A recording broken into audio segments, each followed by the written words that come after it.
This is Angie, and she built Shade Room, one of the world's biggest celebrity platforms with over 42 million followers using just her phone. The Shade Room. Barack Obama here, coming to you from the Shade Room. I already had nothing. I was already at the bottom. Everything was not working. I was never a school person, and so I suffered through college. Very shortly on, when I was 6 years old, my dad killed my mom.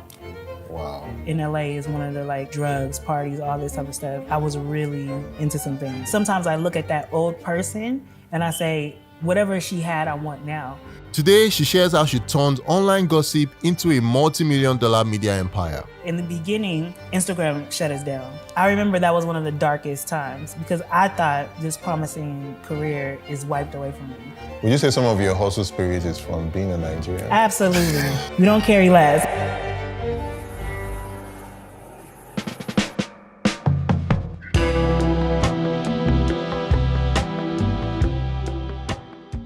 Hello.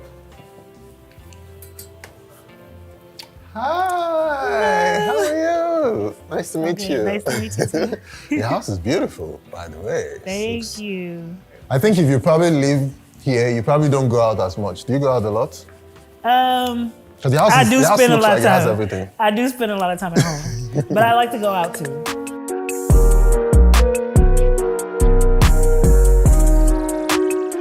My name is Angelica Wandu. I am the CEO and founder of The Shade Room.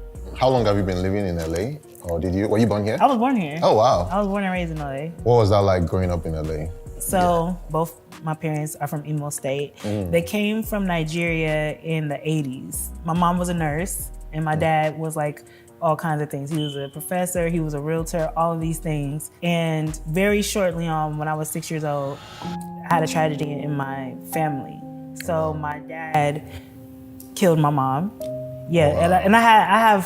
There's 5 of us, all 5 sisters. You know, he was very abusive, so he killed my mom while we were in the home, that day. And so after that, I feel like my experience in LA was very traumatic because we went to foster care. My uncle wanted to take us to Nigeria, but the courts asked us where we wanted to go. And kids not knowing, because my uncle is a businessman in Nigeria, and he's like, we can take care of you, you can stay with family. They gave us as kids the option of staying in America or going to Nigeria. They didn't ask our family. And we chose to stay in America because that's all we knew. We were like, we're staying here. Yeah. So because we chose to stay here, we had to then go from foster home to foster home. So it was very rough. Wow. Growing up. Definitely rough growing up. Wow. I didn't know this part of the story, so that is I'm just learning about it now. How would you say growing up, because you mentioned foster care. Do you remember what that was like? Oh, of course. That was from age 6 to age 18. I think we were in 5 different foster homes. It was a lot of abuse, sexual abuse, physical abuse, just violence, right, that we experienced. Then me and my sisters were broken apart. So the 2 older ones, I lived with them for maybe 4 years and they had to go to a different home. But me and my sister that's right above me and right under me, we stayed together. We made a pact. We were like, we're not gonna separate. Yeah. We're gonna be together for the whole experience. So it was very crazy because I grew up in different environments. I had a Nigerian foster mom at one point, so I would be connected to the culture and go to African church, Igbo church, and all of that. Then I had a Black American foster mom. At one point, I think I was in 8th grade. I was around 13, 14. A wealthy white woman said, "I want Black kids." It was during the time, I don't know if you guys know Angelina Jolie.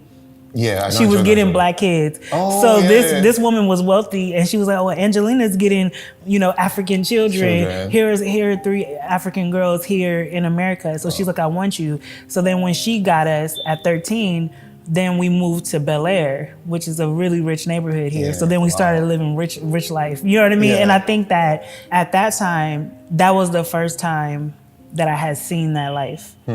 You took me from Inglewood, which is out here is a bad neighborhood. Inglewood, not anymore, they gentrified it. But back then, Inglewood was kind of rough. I was living off of Slauson, which was very rough. And then she takes us into her house and we're in multi-million-dollar house, and so the lifestyle had changed. And it was only for 2 years we lived with her. But when I got to experience that life, I remember saying, I'm gonna have a house like that. I'm gonna live like this because my eyes were open to seeing that, you know what I mean? And then we moved and At one point, we lived with our cousin a little bit. So we were all over the place for sure. Yeah. Wow. So now going to that, what led to you eventually deciding to build like social media, building a platform? When did you start building Shade Room? So it wasn't through that experience. I still have my cousins and my family. You know, on the weekends, my cousin would pick us up and all that. So I still had Nigerian influence. And so they would tell me, you know, when you go to college, first of all, I had to go to the same college they went to, which was Loyola Marymount. All my family went there. I had to go there. And then they said, you need to be an accountant. You know, Nigerians, they'll tell you like this. Accountant, doctor. Yeah, my sister went to lawyer. school for nursing. My other sister went to school for accounting. I went to school, you know, so I had to go for accounting. But when I went to college, every professor that I knew would say, you're a writer. You're not supposed to be in this field. And so I suffered through college. Oh wow! You know what I mean? What were you studying? What were you studying in college then? Accounting. Accounting. Business, but accounting, emphasis in accounting. And I suffered because I hated accounting. I was never a school person, you know? But then when I graduated, barely graduated, but when I barely made it out of college, I went to go work as a bookkeeper. I was making $13 an hour, which out here is very hard to survive. Then one day, I just said, I'm gonna be a writer, because I could not see the rest of my life doing accounting. You know, I wasn't gonna sacrifice my life. I said, if I'm poor, if I'm poor, okay, whatever. Like I want to be a writer. So I started writing a script with this woman named Jordana Spiro. She's an actress. So we were both trying to create a movie. Started writing a script, and then it went to Sundance. It made it into Sundance. How old were you at this time when you wrote your first script? I had graduated from college. Okay. This was in 2013. I was like 23. 2 years out of college. 2 years out of college. I decided no more. And then the head of Sundance, when she met me, she gave me a grant. She said, here's $5,000 to write. And then my boss called me and said, if either you do this or you pursue writing, or you're gonna have to quit. Because I wasn't at work. I was going to Sundance to do, you know what I mean? Yeah. And so I quit that day. I took the $5,000 she gave me and used that to kind of pay my bills a little bit, but it was only, you know, my rent was already like $950 a month. So that went away really fast, but it helped me to have confidence to quit, you know? And then while all my friends were in law school, grad school, I was broke. You know, I was at home. Even though I was working on a movie, your first movie, you don't make money on the movie. Like it was an independent film. There was no real money there. So I'm at home all day looking at the sites, you know, the gist, you know what I mean? And then I would call all my friends while they're in school, because I couldn't get into grad school. My grades were too low. And I had bad testing scores, so I couldn't get into grad school. I would call my friends and tell them the gist. You know what I mean? And they were like, oh, okay. And they were like, why don't you start your own site? You every day you call us with what's happening here, what's happening there, just start your own site. So that day, I said, I'm gonna start it, but I was just playing. I wasn't really serious. I didn't think this was gonna become this. You know? When you said site, was that like a website, or was that on Instagram, or that was just a website to start? It was on Instagram. On Instagram, okay. I didn't have money to. By the time that they told me to start, I was spending the money. I was broke. I was really broke. I was facing eviction. Oh wow. Yes, I didn't have money. What kind of apartment were you staying in? The $900 apartment? It was a bad apartment. It was in the hood. In Inglewood? No, it was in Hawthorne. Hawthorne. Okay. It was in Hawthorne. It was bad. I saw people get stabbed and beat up outside. Really? Like, yeah, I had to testify in court because I was a witness. Really? Were there shootings in that area? Yes, it was bad. Wow. It was bad. It was like roaches. It was just a really bad apartment. I couldn't pay my rent. You know, like life was tumbling. I was very sad. But when my friend told me that, I said, well, listen, there's nothing I can lose by starting. I didn't have money to build a website, so I started on Instagram. But that was a big move because at the time, nobody was going to www. anymore. Was that 2013? This was 2014. 2014, okay. Yeah, no one was going to like www. Yeah. Everybody was starting to get their news from social media. Like people would say, they would just share articles on social media, you know? Okay. So the websites were going down at that time. So it was a bad time to go into media. But because I started on Instagram, it was revolutionary in that sense that it changed. Now people could just get it in their news feed versus going to the website. And then I just came in at a good time to do what I was doing, and it blew up almost instantly. Really? Mm-hmm. Wow. So do you remember what your first post was? Yeah, it was Real Housewives. So a lot of my content was Black American content because, you know, That's what you know, that's where yeah. I grew up in. That's what I knew. You know, Real Housewives of Atlanta, on reality TV, you know. So yeah. I was just giving my take on it. And the first week, I probably was on there 24/7, working 24/7 every single day. Really? Because I was so excited about what I was About it, doing. yeah. This was what I did naturally, so Yeah. it was very easy. And then after the first week, we had 10,000 followers. Really? After the Yes. first week? After, Wow. because it was new. New, yeah. It was a new idea, and people were catching on quickly. They were like, "What? We never seen this." You know, it was just different. And the name was called the Shade Room. And back then, the logo was a woman. Like, you know, people love it. You know, people love that type of stuff. So yeah, 10,000 within 6 months. It was like 500,000 because I was working really hard, but I had a talent for this. Was it only you behind it? It was only me at first. Okay. For the first 8 months, it was only me because I couldn't afford to hire anybody. But I would work so hard. I remember I would be driving and pull over on the freeway and post every time. Wow. You know, back then the sites would only post in the mornings every morning. Yeah. I would post every hour. You know, so I was changing up how people get news. 24 hours. I would post every hour. You know what I mean? Wow. And so it was so new that people were catching on, and word of mouth, and people were like, "Have you seen this site?" Celebrities started posting it, like, "Have you guys heard about this site?" And then it just kept spiraling. And then New York Times said, "Let me do an article on you." 6 months in, I sat with New York Times, and they said, "Instagram's TMZ." You know, and it blew up, and it just, you know, so it was like, before that I had a business I tried, a fashion business, and I had to close it down in 6 months. I don't love fashion. I just kept trying things. I tried the script, I tried the fashion. I had to close it down because I wasn't making any money. Then I tried this, and then it hit, you know, so, yeah. How did you sleep, first of all, during that period? I didn't sleep. I didn't sleep. There was no need for sleep. I was passionate. I loved what I did. And it kept pushing. Working was easy. And if you know that feeling when you start something new and you could feel it. Yeah, I know you see that the feeling. vision, you know, that and you're like, this is gonna be big. It's exciting, especially when you spend so long feeling like nothing was working. Yeah. You know, so when like, you saw the momentum, you were like, when I saw the momentum, I said, I have to run after this, because how often do you feel that? You get that momentum. So I put my all into it. 8 months, I barely slept. I almost drove myself crazy. But it was worth it. Every day I look back, I'm like, thank you, I did it. You know, it was worth it. So. Wow, 8 months. Did you know that you were going to find a way to monetize it then? Or you didn't know? At that point, I had 500,000 followers, but no advertisers. I didn't know how to monetize. So at that time on Instagram, influencers were coming up, and they would post like different brands. You know what I mean? Yeah. And so I said, well, I'm an influencer. Yeah. You can't see my face, but I'm an influencer. I have a lot of fans that follow this site.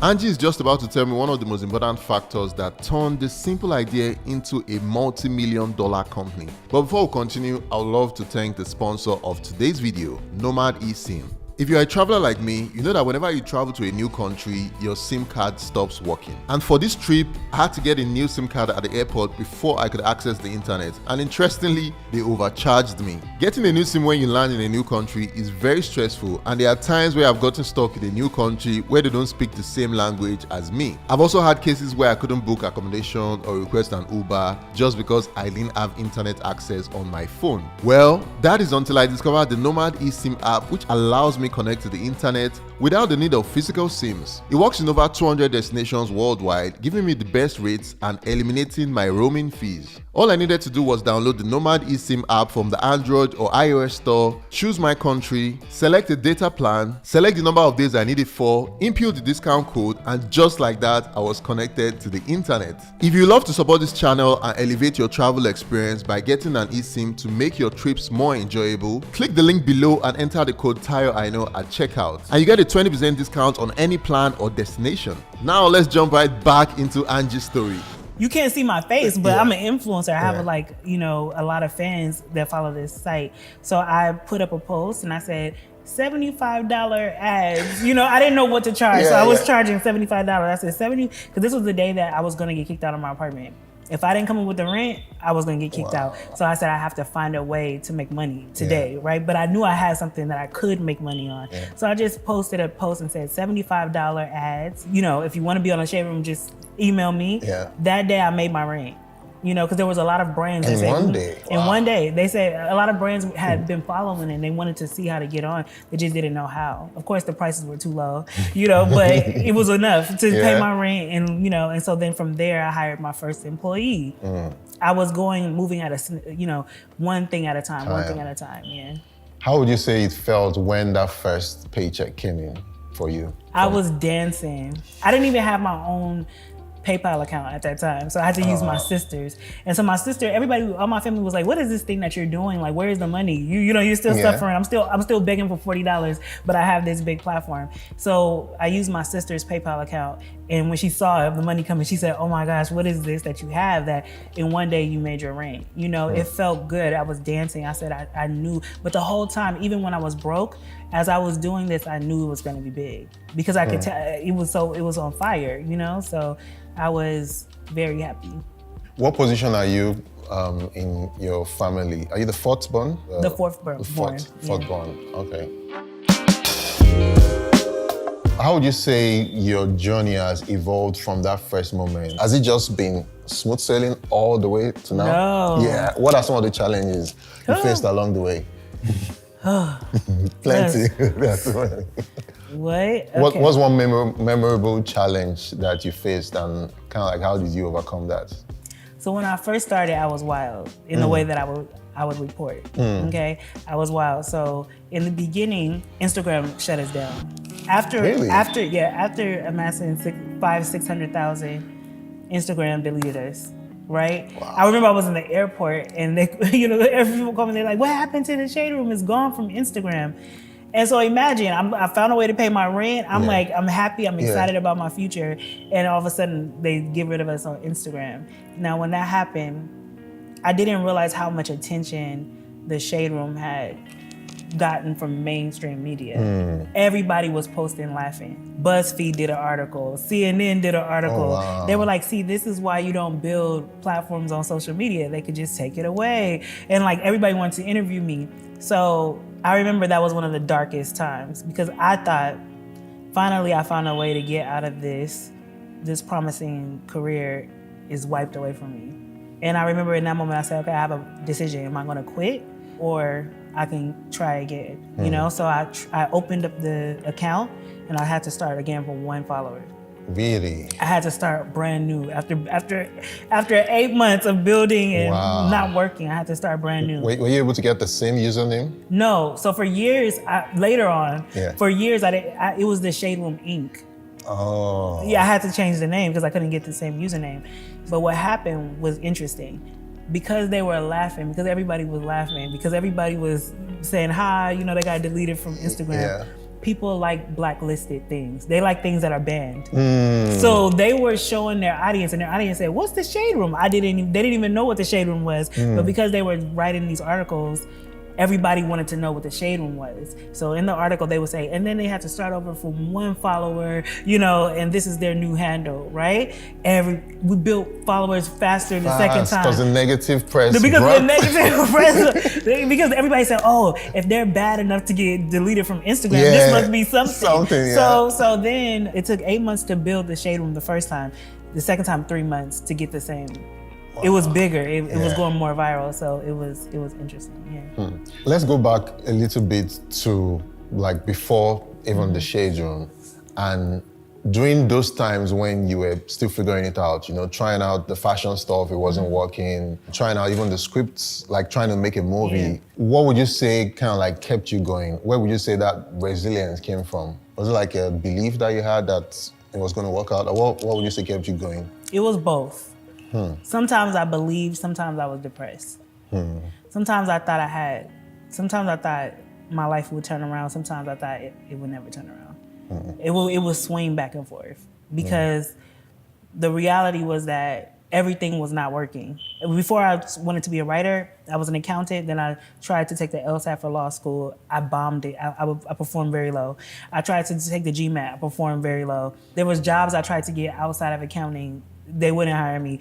I even tried to get a job at a yogurt place, Yogurtland. Even Yogurtland wouldn't hire me, and I had my bachelor's degree, right? Yeah. So those times I was very depressed and sad, but then every now and then I would it's almost like I would see the future. or I would see a vision of what God could have for me one day. And then I would get up and, go.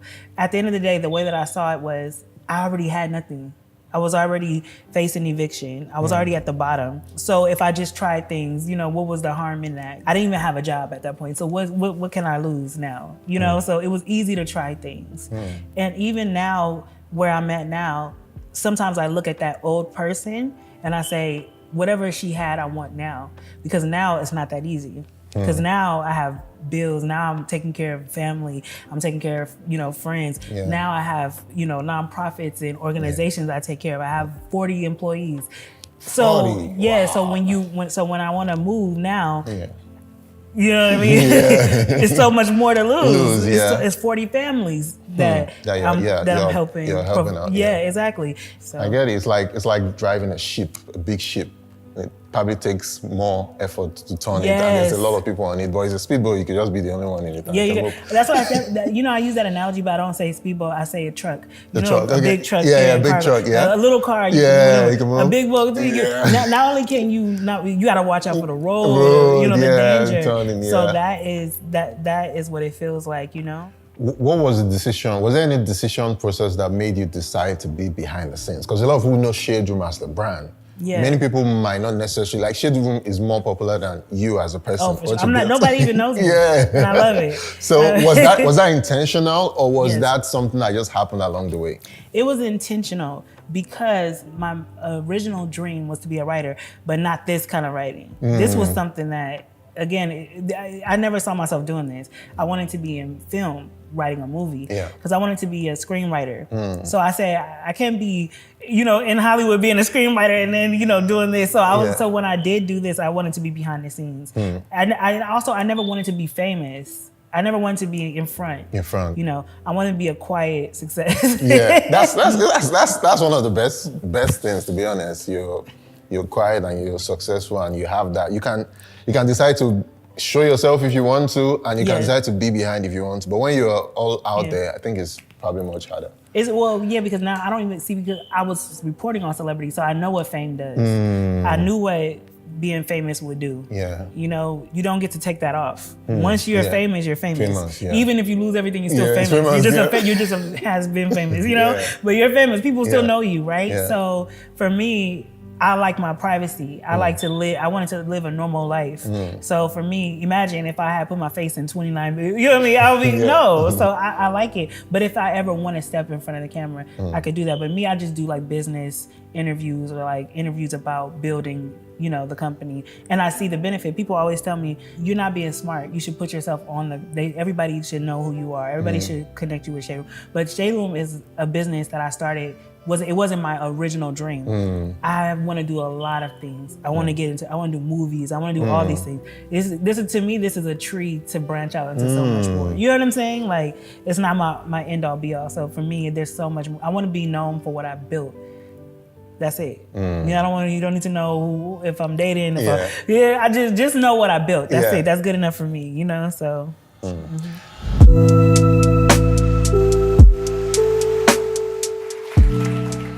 Last but not least, the most noteworthy media platforms to watch this year. It started as an Instagram account and has grown into a multi-platform powerhouse with over 42 million followers. The Shade Room has redefined how Black culture is seen, heard, and celebrated across media. Come on stage, Angie. Oh my gosh. I didn't think anybody was going to know what the Shade Room was when I got on here. But I just want to say, have fun. Like, all of this is amazing. Thank you, Shorty Awards, but does it matter if you're not having fun? So here's to having fun.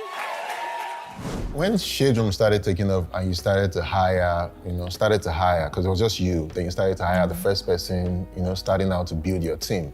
What was one of the most, important things you had to keep in mind to construct that team, the team that you started to build, which is kind of like what helped get you to where you are today? Finances. I couldn't afford it. I had to get what I could afford. So how I built the team was to start with the people who make me money. So the first person was a salesperson. Okay. It was an intern for Sony. He got fired from Sony. I said, oh, come work for me. You know what I mean? You did a little bit of sales. He was kind of new. And he said, I'll work for you for free off commission.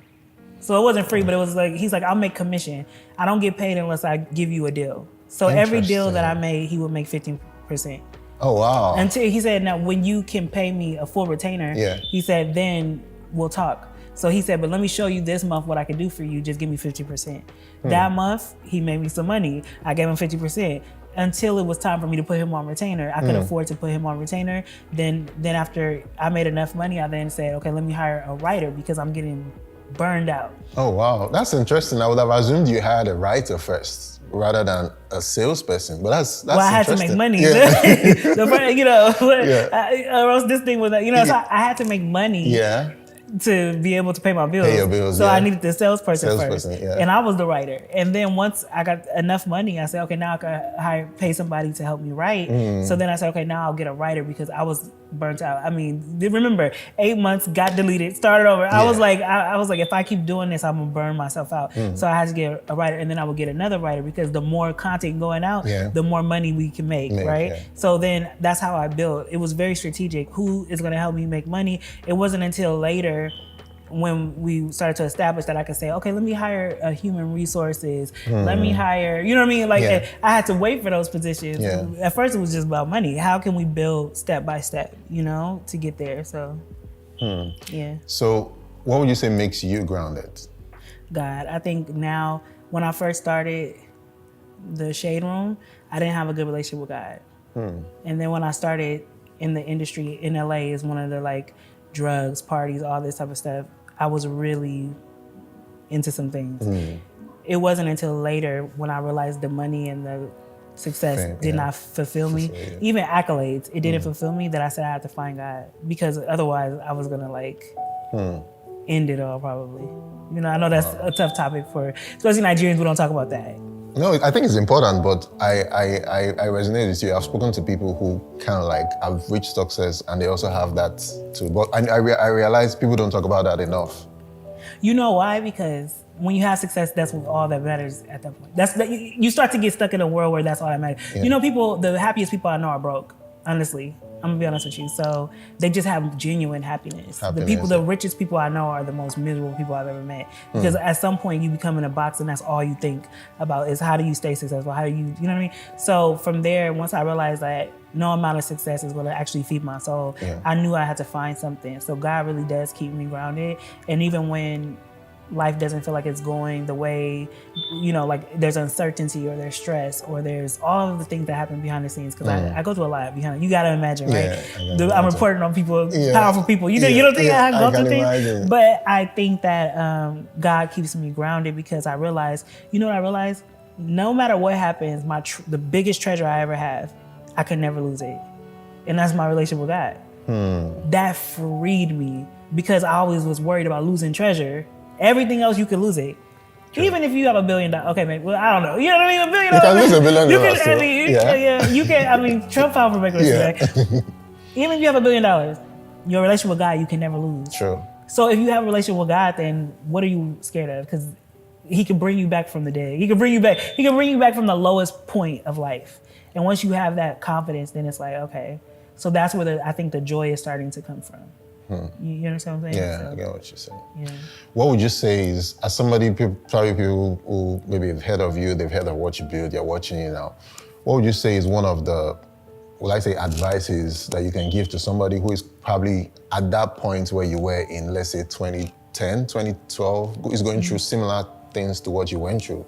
What's kind of like words of advice you can give to somebody who is out there? And maybe the person might be in LA, it might be in ATL, it might be anywhere in the US or anywhere across the globe. If you have a good idea, try it.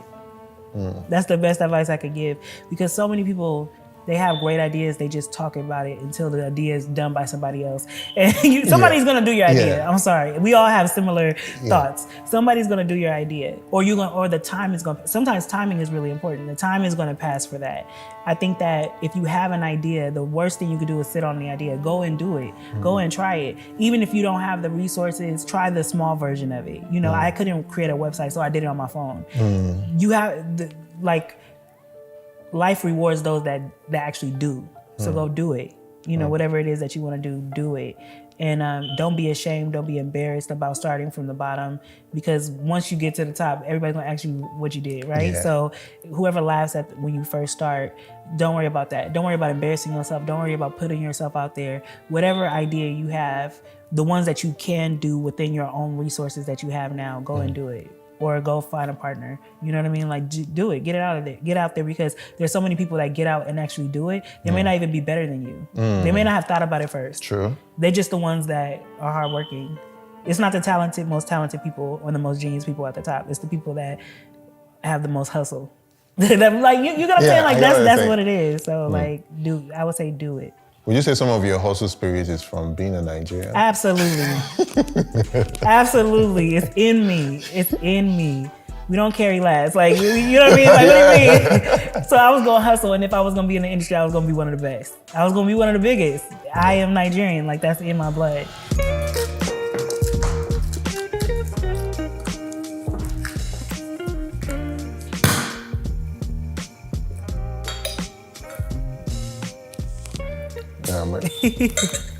I have to show my skills now, you know.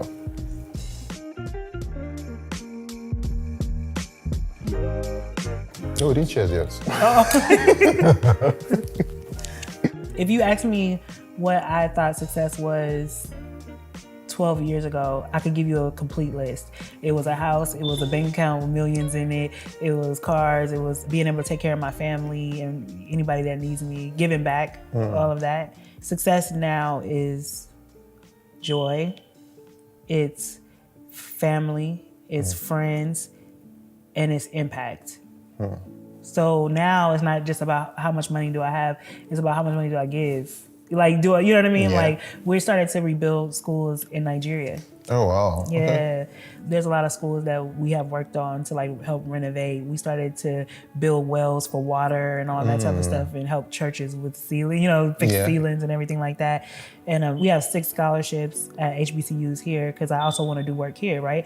I talk about a lot of African American news, but also like, as TSR with Global, we have a large Nigerian audience, right? Now that actually is success to me, because I'm like, these things, when I'm gone, are gonna be things that have been done because of how I was blessed to bless others. Like that is that's what makes me the happiest, because I'm like, oh wow, people are impacted by the money that I have. If it was just me and my money hoarded to me, then what did I do? I don't care if I have $1 billion. What did I do? Sure. So that's success to me. What's the goal or dream in like 5 years, 10 years from now with Shade Room and with everything you're doing? What's that? The goal is we want to do events, right? We want to do events all around the world. We want to start getting into live concerts, live events. We want to start having a product. In media, if you don't have a product, like that's the thing, you have to have a product. Yeah. We want to start getting into production. We want to do programming, movies, film. I'm working on a script right now for short films and everything. We want to get into that. And we want to just build bigger. You know what I mean? We want to diversify. We want to acquire other brands, sports, beauty, everything. You know what I mean? To really expand. So that's the future, for sure. That's beautiful. I'm inspired by your story. Really? Yeah, I wish I could talk about your story. Yeah, we'll talk about it after. Okay. Cheers to more success and more blessings. And thank you for having us at your place and sharing your story with us. Yeah, thank you. Thank you. Cheers. Cheers.